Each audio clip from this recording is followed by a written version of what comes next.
Dieu vous bénisse. Alors, le peuple d'Israël s'apprête à rentrer dans Canaan pour le conquérir.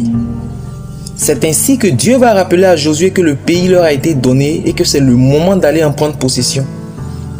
Pourtant, à plusieurs reprises, notamment au verset 6, 7 et 9 du chapitre 1 de Josué, Dieu dit à Josué, fortifie-toi et prends courage.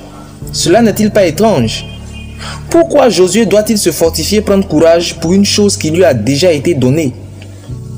Pour comprendre ce mystère, il est essentiel de parcourir le rapport entre Israël et Canaan avant de pouvoir élucider la signification et les implications de « fortifie-toi et prends courage ».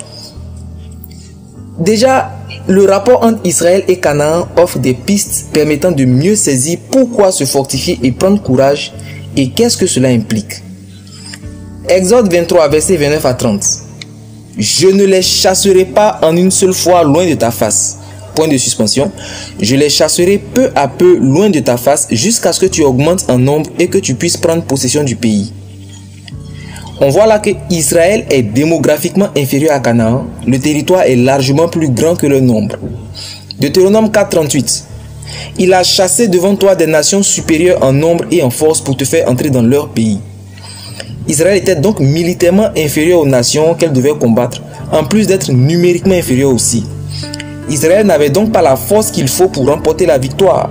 Et ce manque de force est étalé de façon encore plus criarde avec Deutéronome 8, verset 18. « Souviens-toi de l'Éternel ton Dieu, car c'est lui qui te donne la force de les acquérir, parlant des richesses de Canaan. » Et enfin Deutéronome 11, verset 8. « Vous observerez les commandements que je vous prescris aujourd'hui, afin que vous ayez la force de vous emparer du pays. » Ces quelques précisions contextuelles achèvent de renseigner sur le sens et les implications de fortifie-toi et prends courage.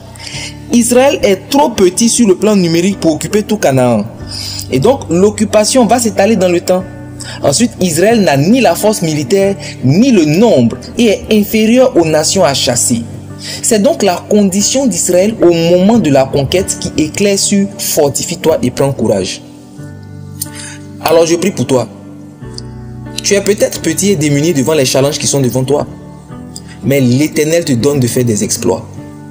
Saisis cette parole et que Dieu te bénisse.